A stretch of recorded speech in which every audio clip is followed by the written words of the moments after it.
Welcome to the Food Professor Podcast, the official podcast of next week's CL Innovation Trade Show in Montreal. I'm Michael LeBlanc. And I'm the Food Professor, Sylvain Charlebois. Our guest this week on the pod is Trinh Tham, from Sobeys to the CMO at Harry Rosen to the QSR sector, CEO, Chatime and Bake Code, the Kevito Group, two of Canada's leading bubble tea and modern Asian European bakery brands, leads the company's national business strategy, menu, product innovation, operational performance, guest experience, franchise development, and all the time while honoring the brand's Asian heritage. Bubble tea, by the way, is a Taiwan product originally. That's right. And you've known her for a while, eh?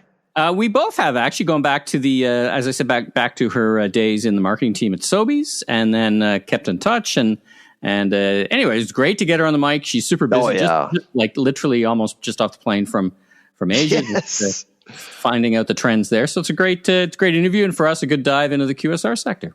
Yeah, she's a perfect example of why Canadians have actually exposed to food innovation coming from abroad, coming here, bringing innovation into Canada, allowing Canadians to explore and discover new products. It's been great. Yeah, her work has just been phenomenal.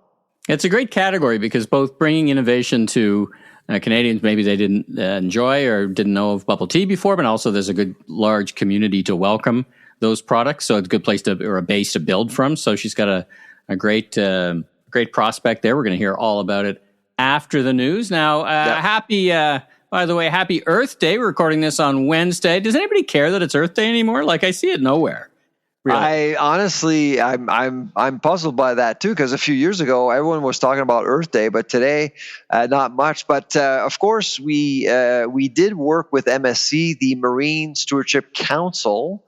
Our lab did, and we actually have released a survey today, actually, about sustainability at the grocery store, how people are influenced by sustainability when they shop around in a grocery store, especially, of course, at the fish and seafood counter.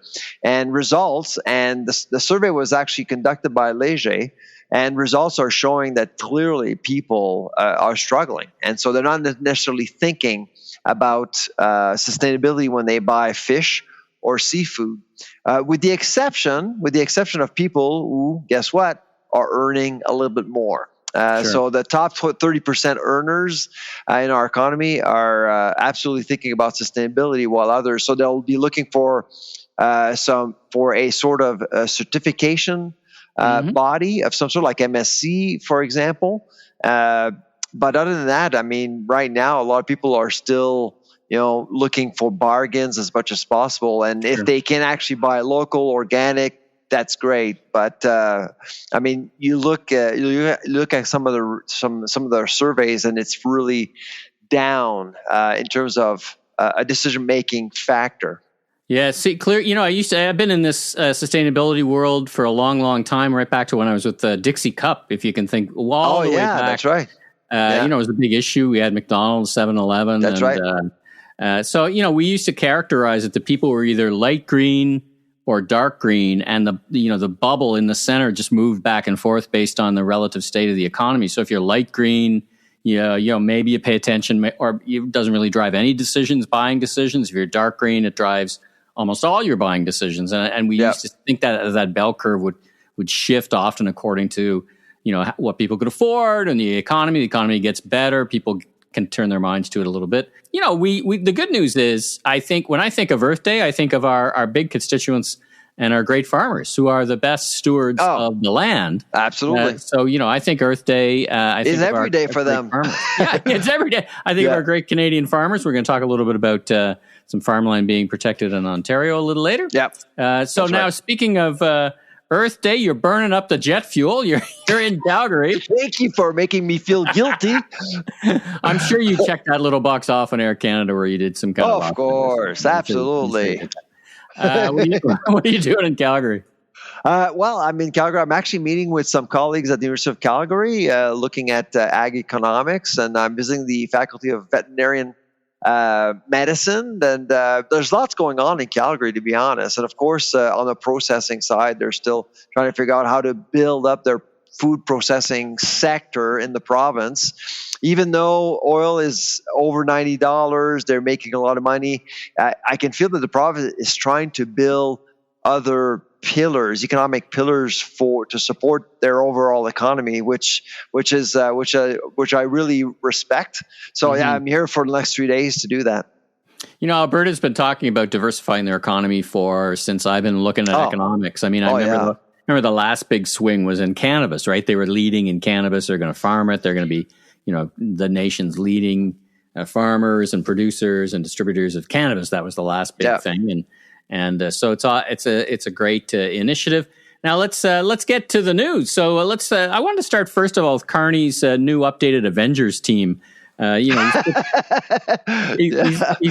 put a team together, which I guess the concept is a holdover from the Trudeau era, but basically it's not unusual for the government to have advisors in the concept of trade groups who would, be at a table and advise on, what their constituents want or their concerns about any trade deal, whether it's NAFTA or CUSMA or CETA. Now, what do you think about the people on the team? Now, he made a few changes and a few adds. I saw some good things. Is there enough ag in there? I saw some, it seemed to be heavy in resources, but sometimes I find when they talk resources, they're not talking agriculture. What's your observations about folks on I guess my question to you, Michael, the last time that former Prime Minister Trudeau did set up an advisory board, do you think it actually made a difference?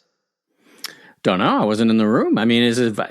We can see results. It happened a few years ago. We can see the results diplomatically. Did it make a difference?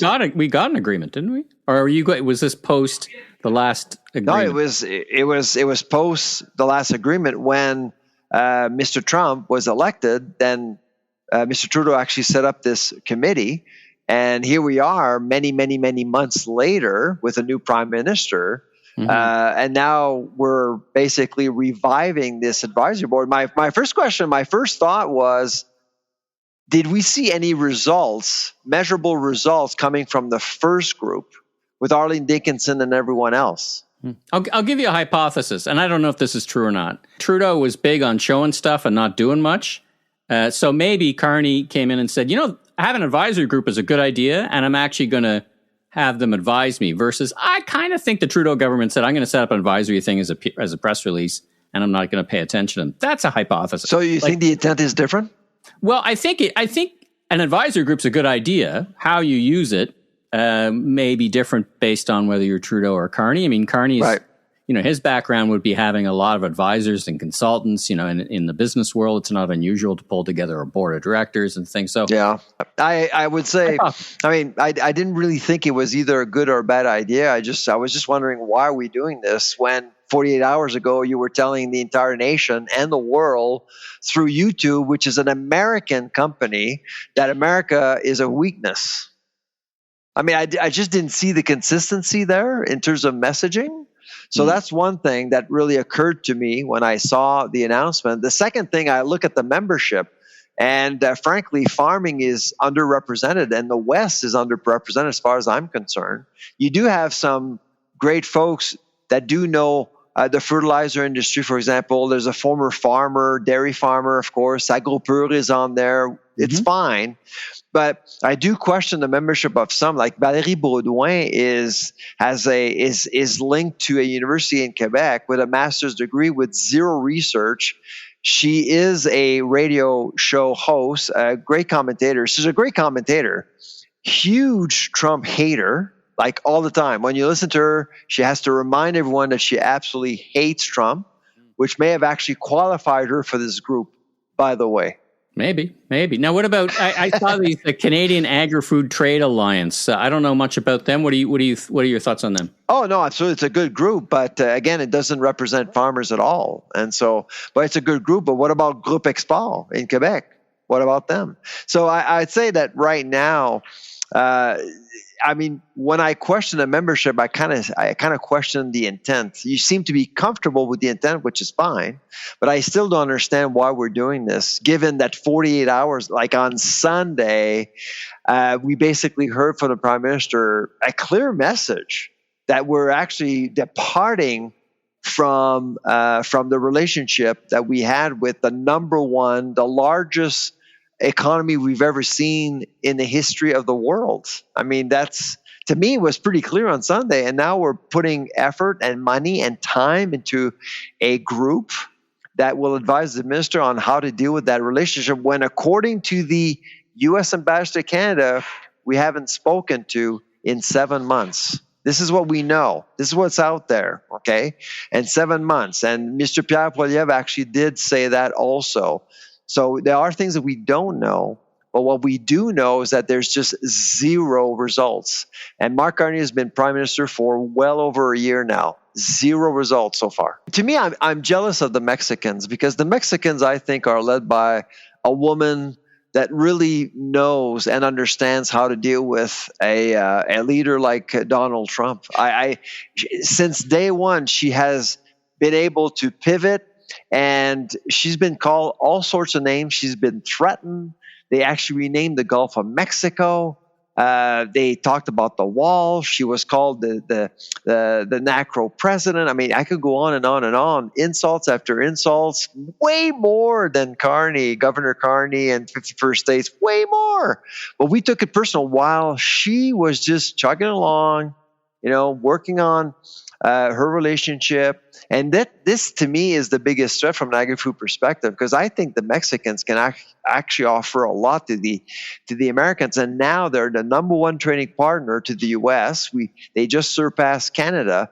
And I do think they're going to sign a deal later this year. And that's the card that Americans have in their back pocket, in agri-food particularly. And that's going to undermine Canada's position, I think, because Americans do have options. We do not, and we tend to forget that. All right, let's sticking with our friends down south. There's some antitrust probes happening against U.S. meat packers. That's not new news, but also I think another one in the Justice Department against the egg brands. Now, the Americans came out, or Trump came out talking about the high cost of beef. So he's obviously going at trying to do something around affordability, even though it's a made up term. Now, in terms of beef, of the big four, two of which are actually American, two I think are Brazilian. Now, this is not new, that governments, including all the way back to Biden and on this side of the border, have tried to figure out how to, break up or somehow penalize the processors who seem to be making the lion's share of the money. But it's a pretty gnarly problem, right? Oh, absolutely. Actually, Biden was pretty effective because he got a $53 million check from GBS. No questions asked. And in 3 months, he started the probe, the White House, not the DOJ, the White House, and he got checks. It was pretty good. Didn't lower the price of beef, though. It didn't lower. I mean, $53 million. It stabilized. It stabilized the price of beef, but of course, it's gone up again, and now the Department of Justice is going after them. They're probing. So there's some action, there's some threats, there's some pressure, which is the American thing to do, of course. But I do wonder in Canada what's going on. But there's some good news, though. I mean, I know that the Carney administration is actually negotiating with the Mercosur countries. Actually, when I was in Ottawa last week, I did hear about that. And so the Mercosur countries are Brazil, Bolivia, Argentina, Uruguay. So those countries want to sell more beef to Canada at a discount. And so I think that Carney will sign the deal. So this is going to be good news for consumers. We're going to put some pressure on prices downward, and we're probably going to see more beef coming from abroad into Canada. Now, is this good news for Canadian cattle ranchers? No, I don't think so. No. Now we've talked about they have a petition right now to prevent Carney from signing the deal with Mercosur. But I do wonder, I mean, politically, and I met with them in Ottawa. I said, listen, this is a battle you can't win because people are struggling. They see the meat counter economics as being unattainable. They just can't afford anything there. So if there's one thing that Mr. Carney can actually do is exactly that, allow more imports. I've actually been saying that for a while. Allow more imports in to put pressure on GBS and Cargill and everyone else up the food chain. From a cattle farmers or ranchers' perspective, is this is an opportunity here to bring in the meat at the lower price, but for the more bespoke meat, the Canadian produced top grade, that there's room in this K economy for both? What do you think?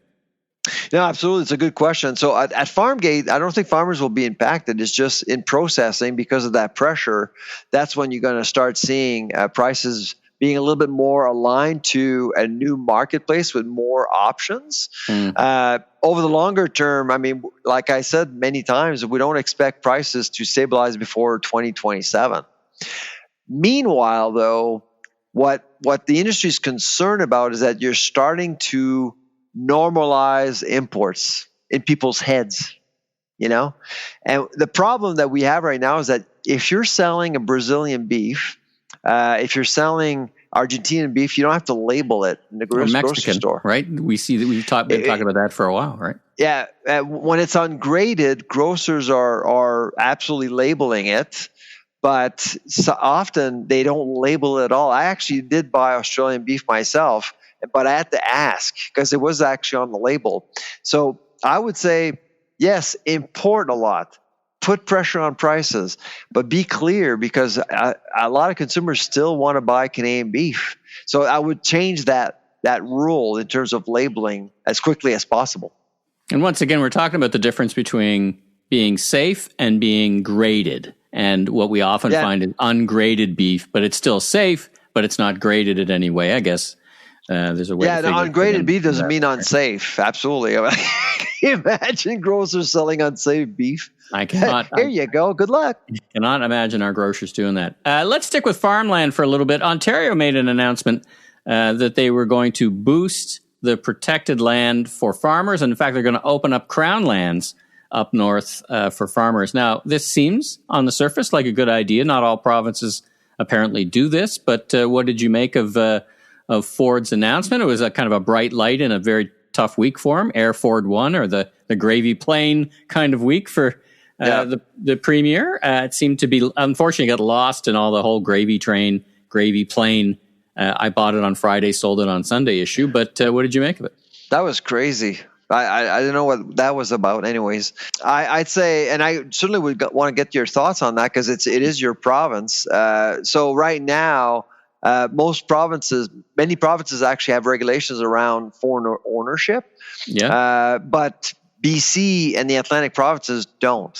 And so, and Ontario doesn't either right now. So the minister, Trevor Jones, this week actually announced that he would, or his department will develop a framework to limit foreign ownership.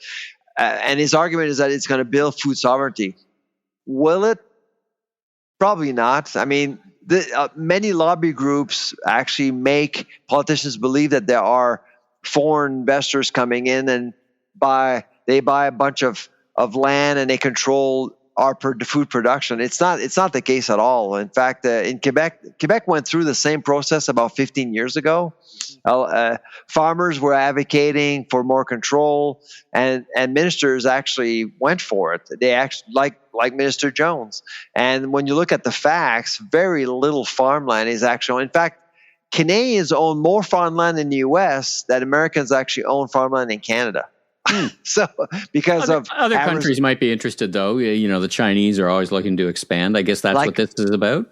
Like, for example, we tend to buy a lot of fruits and vegetables from the U.S., but what people don't realize that often these products are actually grown on farmland that is owned by Canadians abroad. I mean, so to me, regulations are good. A framework is good to limit speculation as much as possible. But that's really what you want to do. You want to limit speculation, because if you have too many investors coming into the market, it may actually push farmland prices higher, and it becomes unaffordable for our own farmers to expand. So that's basically why I would do it.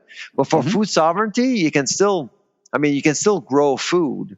It's kind of hypothetical, because in Ontario, they decide to financially support a dairy processing plant in Kingston owned by the Chinese to process our own milk and export it. Yeah, we haven't talked about that in a while. Is that plant still going? Yes. As far as I'm concerned. I'm going to drive by it on the way to. I'm driving from Toronto to Montreal. I'm going to drive by and give it a wave. Maybe I'll stop in and say hi. You can see it from the 401 actually. So it doesn't take you long to get there. And my understanding is that it's still operational, but it's just if you want to do it, you just want to control the market. And I don't think it's a bad idea, but do it for the right reasons. Let's get off the farm and get onto the grocery shelf. So Metro put out the results today. And a bunch of messages in Eric Laflèche's announcement. One is, these results were up until, what was it, early March. So you're really not seeing much impact, whatever impact there's going to be around gas and the Iran gas issue. Well, there was a Toronto situation there with the center. So I was expecting something there. Costs, because he did, during the last call for the last quarter, he did warn investors that there could be more costs as a result of what happened, of the shutdown they saw in Toronto. And you live close by, that center is massive. Yeah, massive. Now, they've also got some other trouble. I don't think we've talked about there's an ongoing strike that started, March 30th. It's 3 weeks now. 3 weeks. We don't see it much here. He also talked about increasing competition. Empty shelves here and there in homeland. Quebec for sure. So that plant, that distribution center in Laval is for produce, and so we're talking about fresh here, not like Toronto. So it's fresh.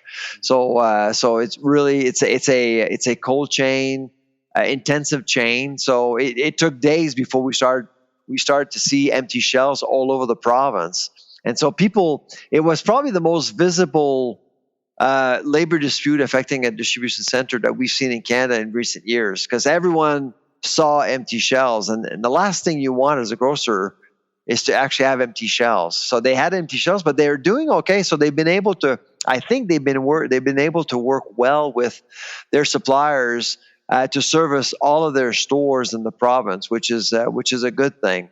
But it's been 3 weeks, and but financially, Metro is doing okay, and so my guess. Of course, in that number, of course, Jean Coutu would be there. The Pharma Group would also be in that number too, which is a different dimension. Brunet and Jean Coutu are the two pharmacy chains owned by Metro, and of course that really pushes, I think, profitability and higher, and earnings are higher as well. So people tend to say, "Oh, it's food." Well, Metro is a complicated company like other grocers, so Michael LeBlanc, keep that in mind.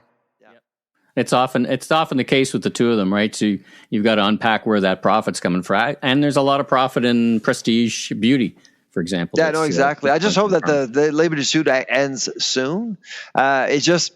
Some of the messaging that I saw from Metro, though, I did take exception, saying this is out of our control. So they actually put a bunch of banners everywhere. We see, if you see empty shelves, it's out of control. It's a labor dispute, Right. So it's hard to, as a customer, like if it was Mother Nature or something else, yes, I can understand, but it's a labor dispute. So it doesn't matter whose fault it is, but you gotta have to. As an owner and operator, you have to take some responsibility. Let's talk about staying with the grocery shelf a little bit. Let's talk about inflation. Inflation numbers came out. Food inflation is easing a bit, but still quite high. And there's some new data around, at the city level, which is the cheapest city to grocery shop in. Talk about both those things for a minute. Yeah. So first of all, so the food inflation in stores came in at 4.4%. It's still the highest among G7 countries. And that's frankly, pre-war, right? This would all be pre-Iran war numbers, right? Yeah, well, it's the month of March. Attacks started on February 28th, but really, the energy cost situation is impacting food prices now, in April. So I think that 4.4%, Michael, is a bottom. Talk about this research about the cheapest city to shop for groceries. Montreal. If you live in Montreal, La Belle Province, I'm going to go grocery shopping. For cities, Montreal is the cheapest city. Second is Ottawa, your home, your home city, absolutely, your hometown. Vancouver is third, which is really that was surprising. Wow. But Victoria's not on the list. So this group called GroceryPulse.ca, they actually sent me a note yesterday with all this beautiful data from all these, and so they actually go and collect all that data every single week, and they assess which banner and which city. So when we talk about cities, there's 7 or 8 banners mixed in together. So the numbers that you see are averages. Okay. Averages. So that tells you a little bit about what's the situation is in each city. And the most expensive one is Charlottetown. I guess they didn't go up to the Yukon, clearly. No, they don't. So I guess they don't have access to any data. But so Quebec is the second most expensive, which is kind of weird because Montreal is the cheapest, and Quebec is one of the most expensive. Go figure. And third is Toronto, where you are. Okay. Yeah. I mean, it's a little hard to get your head around, right? But you think of a big market like Toronto, super competitive, big market, lots of distribution centers here. I get Charlottetown more than I get Toronto, I guess. But Victoria, like I said, Victoria's not on the list, but my guess is that it's probably going to be the most expensive one, I would say. Oh, well, I think Yellowknife or anywhere in the Yukon, north of the tree line is going to be super, super expensive. Of course. And probably disproportionately punished by the higher cost of diesel in the months to come. Oh, yeah, absolutely. But interesting data all in all. Yeah, there was a lot of data points there, and I thought it was interesting. And so I'm looking forward to see the progression of the data they actually collect every month. Well, thanks to Grocery Pulse, folks at Grocery Pulse for that. Well, all right, let's take a break now for the news. Let's get to our interview with Trinh Tham from Chatime, and then we'll be back with a couple other things in the news to wrap up the episode. Trinh, welcome to the Food Professor podcast. How are you? I'm great. Thank you for having me. Well, thank you for taking the time to join us. You and I go back a few years, back to a few iterations of both of us ago. We just recently, literally, Sylvain and I ran into you at the Restaurants Canada show. So wonderful to get you on the microphone. I know you're super busy. You just got back from a trip overseas. And where are we finding you today? Well, I'm back in Markham at our head office, and thanks again, Michael and Sylvain, for having me. It's really great to be here, and especially meaningful since given our long-standing relationship. So it's great. Thank you. Exciting. So let's we know each other clearly. All three of us know each other, but that may not be generally the case. So walk us through a little bit about who you are and what you do for a living. You've had a super interesting career journey, both in all kinds of different, both in grocery and in luxury retail, and now you're an entrepreneur in restaurants. So talk us through your bit of your history and what led you to take the helm at Kevito. Well, I certainly didn't think, 15, 20 years ago that the CEO of a bubble tea company as a job existed. So this is good point. Pretty fun. But when I think about my career, it's been quite intentional. Even if I didn't always think of it in a linear way, I've had the opportunity, as you said, to work across retail, fashion, food, QSR, and even a little bit of media and entertainment, always with tier one brands. And these are all areas that I'm personally very passionate about. So I've been quite lucky, but also intentional for seeking these opportunities out. Mm-hmm. And, these experiences have really given me a strong foundation over the years in terms of how world-class organizations build brands and drive growth and most importantly, connect with consumers. You both know that I came up the marketing, e-commerce, digital, merchandising track. So that's extra important to me. And, at a certain point, I made a very intentional choice to move into a space where I could apply all that experience in a more entrepreneurial environment. And quite frankly, one that also connects with me more personally to my culture and my background. And that's all led me to the Kevito Group. And this position as CEO of Chatime and Bake Code. And Chatime, we're the largest bubble tea chain and brand in Canada. We've got over 100 locations. And like I said, who would have thought 15 years ago that bubble tea was going to be mainstream or almost. Well, right. Well, for those, I think there's a lot of folks like me who kind of pass by and look at a bubble tea and think, what is that? So for those who maybe have not had the opportunity to try some yet, what's the essence of bubble tea? What makes it stand out, and what's different about it? Yeah, I'm so glad you asked, because I still run into people all the time, even at this RC show that you just spoke about, and just in general, who even work in food, and even people who don't work in food, who have never tried bubble tea. And so bubble tea is which, if you ask my kids that, they would think, Yeah, if you have kids, it's more likely that you've tried them. Right? Anyone under the age of maybe like 25 would think we're nuts. But it's a category of beverages that started with this tapioca pearls, which hence what we call bubbles, but that's where the bubbles from the bubble tea came from. And obviously a tea-based drink that generally in the beginning was about milk tea, and has now flourished into all these other categories of drinks, including fruit teas, taro, matcha, which is big, and other flavors as well. So we at Chatime, we really focus on the breadth of the bubble tea category, and then the bubbles themselves, we call them a topping, even though I always thought that was kind of funny, because they're actually sitting at the bottom of your drink.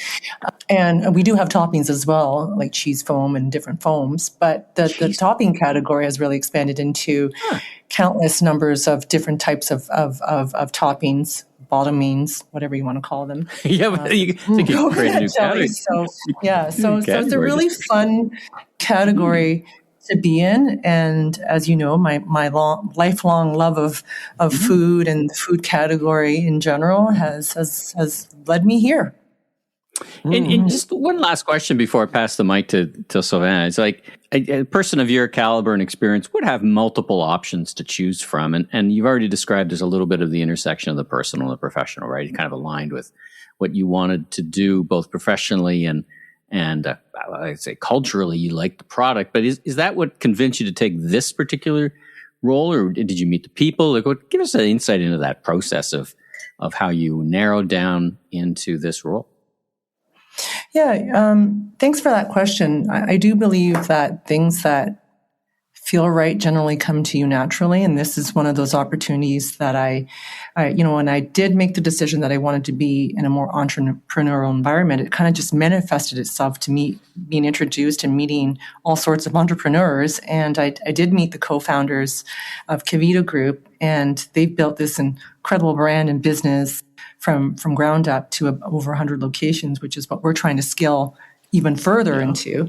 And so when we met, we just connected. And as I said earlier, that intentional choice from my part to be more entrepreneurial, but also look for opportunities that connect to my Chinese background. And our co-founders are of Chinese descent as well. But it's not just about that. It's also, I would say in terms of leadership, I tend to think about life and career in two ways. And I think about it in terms of moments in time and then spans of time. And there are moments in time where you have to make, really immediate decisions and kind of step up and think about how you're going to lead through complexity, which is what I've done in my entire, throughout my entire career. And I've always loved learning and honing in on what my strengths are and translating those strengths into leveling up every day. And then I thought, what can I do with this experience, and where can I apply it in a way that's also purposeful for myself? And so when I think about in the short term, well, this is nice to think about it, but 2 years ago, when I thought about making the shift, when I met Kenton and Thomas about a year ago, this started to all kind of come together. And then I started thinking about that longer arc of what do I want for the next chapter of my career, because I now, at that time I was at that point where, I already hit the C-suite and I was trying to figure out, like, what do I do? What do I do next? And so that longer arc got me questioning, what kind of leader do I want to be? What kind of experiences do I want to have? because you spend so much time day to day, focused on your career. And then how do I want to show up for the people around me? Obviously, from a personal perspective, I'm very close to my family, but from a career perspective, I think about how I want to show up for my team and my partners and my customers and these relationships over the long term. And having spent all this time at these larger organizations, I wanted to be able to translate that into this smaller organization, albeit we're not small, but smaller relative to some of my background, and make a real impact. These relationships over time, I've now been able to draw on them to help this business as we think about scaling. And quite frankly, I think that's something that the three of us share, is that focus on relationships that compound over time and really matter. Mm-hmm. Well, you've certainly made an impact for sure as an individual and as a leader in this sector. Now, Kevito has scaled Asian-inspired QSR concepts across Canada. And so what explains your success? What did you get that others missed? Well, I've got to give the credit on this to Kenton and Thomas for identifying a trend that was happening in a different part of the world amongst billions of people. So they saw this trend happening in Asia and other parts of the world, and they wanted to bring it here. And given that Canada is such a diverse country and we have such diverse communities, it just made sense to try it over here. I think there's probably, I'm going to say, a little bit of luck and timing, probably more the timing piece, but definitely being able to see the vision of how you could take a concept somewhere else that's doing so well, localize it, and translate that into something that resonates with customers here in Canada. Mm-hmm. So in terms of growth, what were we talking about? Are we still seeing double-digit growths right now with these products? Well, if I zoom out and think about the category itself is I would say still growing. Like, we don't have when I look at data in Canada, we don't have a specific, bubble tea category. But if you look more broadly globally, you could probably find 6, 7, 8 bubble tea concepts or beverage concepts on every block in China, where I just spent some time. When you think about it, here in Canada, we have a lot of competition now. It used to be, I would say we were probably second to market. We were the first to scale for sure. And now there have been many entrants, global bubble tea brands that have entered Canada, which to me says it's a healthy market for us. It means there's competition is good. It means there's demand for our category and for our products. And so for Chatime, it's just really about now making sure that we continue to build and we continue to be very focused on what our brand stands for. And as a leader, I've really kind of boiled this down to kind of 3 main areas, which is about making sure that we have clarity in our vision for both that short and long-term view, and investing in people and relationships and making sure that we're expanding with our people and expanding with our relationships, including our franchise partners and our suppliers and our partners. And then really staying close enough to the business to really understand what's happening on the ground and making sure that we are evolving, adapting as the category continues to evolve and adapt, and new competitors bring in new ideas. We're trying to stay ahead of it. So I was just recently on a sourcing trip to look at new ideas for our LTOs, and I'm really excited. I can't share with you what those are. Darn!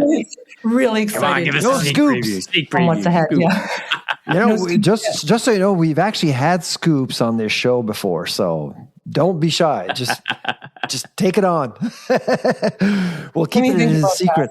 Let me think about that. Yeah. Well, listen, I mean, your business model is super interesting because you have obviously you are both an operator and a franchisor. So from a food distribution perspective, it's super interesting to assess both dimensions. So I guess how do you work with both dimensions all at once and make sure you do a great job in supporting your franchises?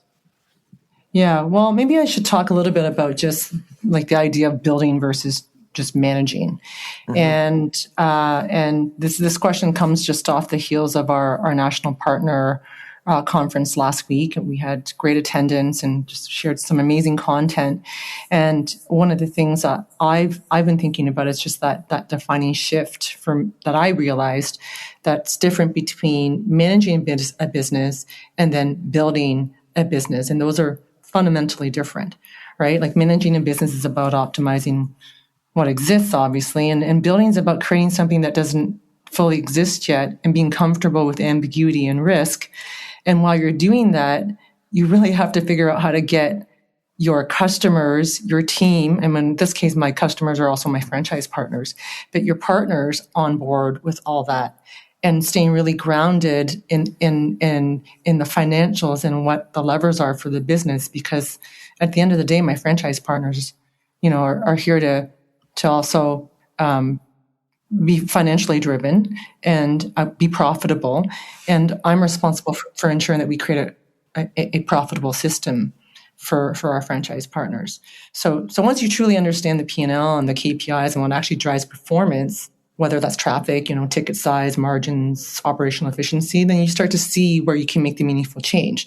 And as I share that with our franchise partners, they become more and more engaged and more on board with our plan. And the other piece I just wanted to mention that is really important to me is creativity, because I come from a bit of a creative background, and building a brand isn't just about optimizing the numbers, but it's also about imagining what could be different and making sure that you continue to get people engaged with the brand, and that needs to start from the inside. Can I ask you about just picking up on this idea of how you build momentum? As you say, you were brought in, and there's already tremendous momentum, and you had set a great foundation. The owners set a great foundation. Now it's on you and your team to create that momentum, which is, I think, a little bit different from whether you're at a big grocer, whether you're at a big mid-sized retailer. I mean, creating momentum as almost a startup and with franchise, that's something a bit different. How do you think about? Do you think about it like that you need to create the momentum and the flywheel takes over and then things start happening? Is that a big part of the essence of how you talk to your people? It is, for sure. But I also think about staying rooted, as I mentioned, in our brand and why we exist in the first place. And maybe I'll maybe talk a little bit about the idea of authenticity versus localization and how we innovate, which is, like I said, why I've been on the road for so long over the last several weeks. But that balance between authenticity, localization, and innovation is really important in building momentum and keeping it, right? That's where we started, is this idea of authenticity. And for us, authenticity in terms of the roots of our brand, what bubble tea is non-negotiable, really. I mean, it's the core of the product and our brand DNA. And that's what gives us brand credibility, because we have a lot of customers who, have been with us from the very beginning. Yeah. But at the same time, when it comes to localization, and when I say localization, because Chatime is actually a global brand, and because the category is a very global category, when I say localization, I really mean about adapting to the Canadian market. And we don't just adapt we don't just adapt around the edges. We actually make room for that adaptation when it comes to the Canadian market. So we create space for the brand to live in this local context, the Canadian market, in this case, while staying true to who we are. And so that's got to be the art. I got to think that's the art and science of what you do, right? Like it's one thing to see a product or a flavor on the other side of the world. It's another thing to say, there's some market for it in a country like Canada, but is it big enough? Is it important enough? Should I make the change? I guess that's the art and science of really flavors and concepts, right? What you're describing is localization from a global perspective, yeah? Mm-hmm. And I completely agree. It is an art and a science, and one of the ways that we've been able to do that recently is through our brand partnerships and collaborations with brands like Barbie and Oreo. We just finished our Barbie campaign. It was a huge success and overexceeded in terms of overperformed on our sales targets. And that brings excitement and cultural relevance to our existing customers while attracting new ones. You talked about the P&L last question, and I'll pass the mic to Sylvain to bring us home. Costs are probably not going down; they're going up lately, particularly. How do you manage those two things? Labor, rent, ingredient costs. Are you finding pressure on those costs, and thinking about how you build a value perception? At what point can you pass some of those costs on? At what point do you absorb them? And especially for younger consumers, right, who are even more price sensitive than the whole population. Yeah, it's funny. I was just on a panel last week when we were talking about how value conscious these younger consumers are, even though I think a lot of them are still living at home. And so I know my kids will treat themselves too. There's a treat culture. But they absolutely do. Yeah. I mean, we're I would consider us definitely an indulgence. We're definitely a treat. But that balancing act between pricing and then value perception, I think has to be there. And one thing that we don't compromise on is quality. And there are ways you can do that that is invisible to the customer, and make sure that they're feeling that they're getting their money's worth, quite frankly. And right now, as you said earlier, costs are elevated across the board, and whether it's raw mats or raw materials, logistics, everything.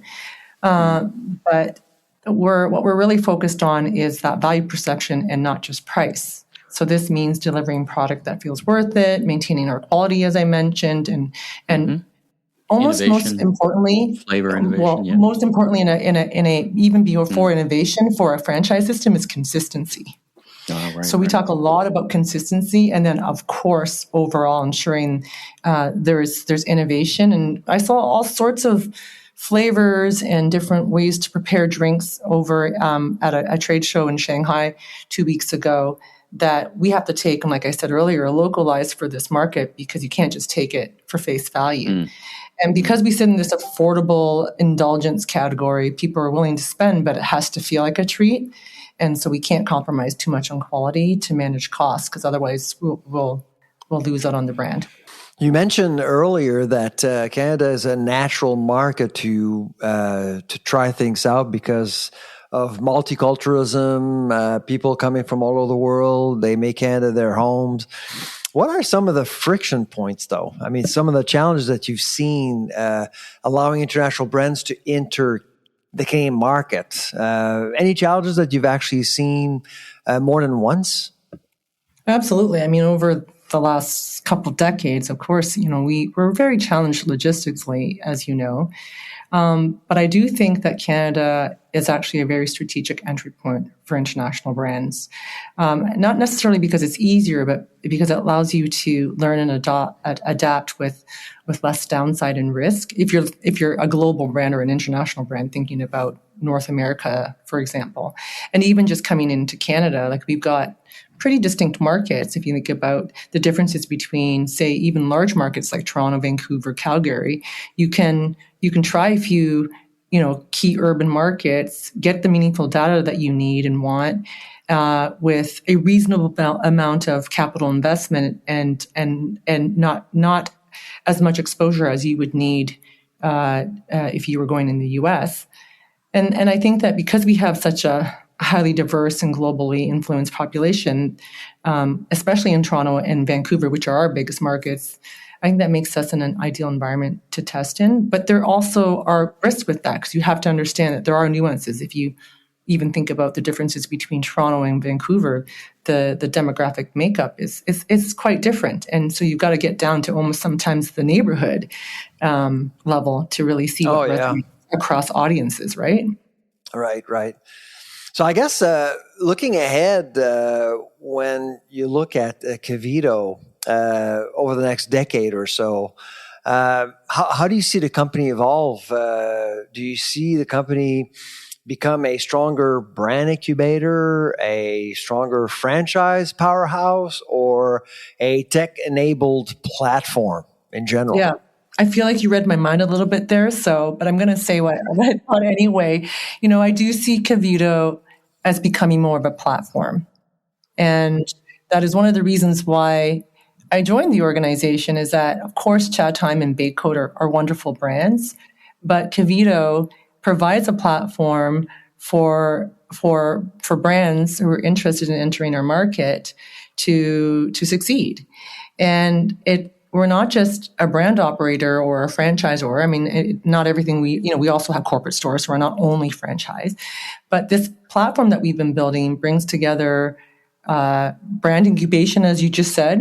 It brings together the operational excellence that we've developed over the years as a competency, and increasingly more tech-enabled capabilities, which we've been building out. And if you've been traveling lately, you know that other parts of the world are further ahead, I would say, than we are in terms of tech-enabled experiences. And then right now, we're really focused on building a portfolio of strong, scalable concepts with Chatime as our anchor. So, over the next decade, I think we'll play a meaningful role in how Asian food and beverage concepts grow in Canada. And from a personal point of view, I think, I provide an advantage because I've kind of been on both sides. I grew up with these flavors and experiences, and I am Canadian, but I also have Chinese heritage and Asian heritage. And that dual perspective, I think, really matters and has become an advantage for me. And I understand the cultural authenticity behind these products, but also spent my career building brands for mainstream Canadian consumers. Right. I was going to say you're also a great marketer and operator. So you're a bit of a unicorn, Trinh, as I've always known. You're a bit of a unicorn. Don't say that. Thank you. I appreciate it. But I just think it's really fun to be able to be in the position to bridge these two worlds. Is all I'm saying. And I feel very fortunate to be able to have the opportunity to do so. So that's great. Well, thank you very much for joining us on the show. Oh, thank you so much for having me. Appreciate it. All right, we are back. Got a couple of things just to cover off before we wrap the show. I was interested to see a Wall Street Journal article about, we've been talking about the cost of chocolate. And it's not new that everybody's talking about the cost of chocolate. But what I found was fascinating. There is global packaged food giant Nestle rejigged its toffee crisp range so much that it could no longer be called chocolate. It's not even a chocolate bar anymore. Who knew? I know. That there's, I don't know if there's an American rule or an EU rule that the 20% of cocoa solids need to be in a bar. I guess the rest is edible fats. We've heard this. Yeah. Now, this is the second time we've heard this. This is what got me thinking about it, because we heard it in Hershey, right? One of the founders, one of the family members said, "Hey, this chocolate does not taste like it used to taste." So I guess we're seeing these, whether it's shrinkflation or whatever, substituteflation or whatever it is. What do you make of all that? Oh yeah, no, it's that's skimflation right there. It answers many questions out there. When people eat chocolate, sometimes you hear the comment, "Oh, it tastes like wax." Right. Well, that's waxy, doesn't taste good. Yeah, exactly. It's not the same thing at all. And frankly, that's really affecting brand equity in total. So, I mean, companies will need to really dial it down when it comes to skimflation, I think, over the next little while, because the more of these cases you hear, the more people will be turned off, and will say, "You know what? Why bother? Well, I'll just buy a piece of lard." Or I'll, if I can't afford chocolate, I'll substitute or go up to the premium categories. But even some of the the mass premium have been caught doing the same thing, right? The taste is just off. So we need to get up to the specialty guys. And by the way, we're going to have somebody, senior executive from Mars, on next week. Yes, live. Looking forward to that. Just got confirmed, so we can ask her about how they deal with the variety of cost inputs that I'm sure they got a lot of different products, but I'm sure chocolate is on their minds now.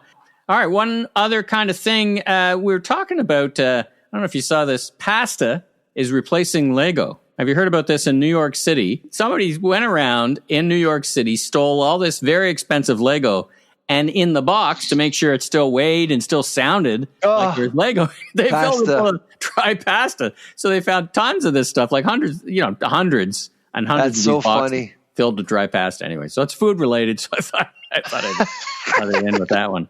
All right. Well, Wow. listen, great episode, and you and I will be together in the same place live. Yeah, that's right. Our next episode will be live, face to face at Seattle. Montreal. In Montreal, a couple of 3 days together, and we'll be on the mic. We got some interviews lined up. We got some interviews not lined up, which is how we do it. We kind of find out what we think is interesting. You'll be on the stage talking about something, I don't know, trade. So that'll be a global long trades. Yeah, absolutely. That'll be a long and the morning. advisory board that we all love now. That's going to be a long morning for somebody who shows up. Yeah. I'll be talking just an interview. I'm doing an interview about the role of AI in food discovery, not a panel, but doing a one-to-one chat with a great expert who's doing a lot of deep thinking about that. So by all means, if you're at Seattle, come say hi to us in the fishbowl, as I like to say, or come see. I'm sure there'll be an extra seat or two available. They do a great job of setting out these great seats. Thanks for tuning in. Safe travels, everyone. I'm Michael LeBlanc, media entrepreneur, and you are? And I'm the food professor, Sylvain Charlebois.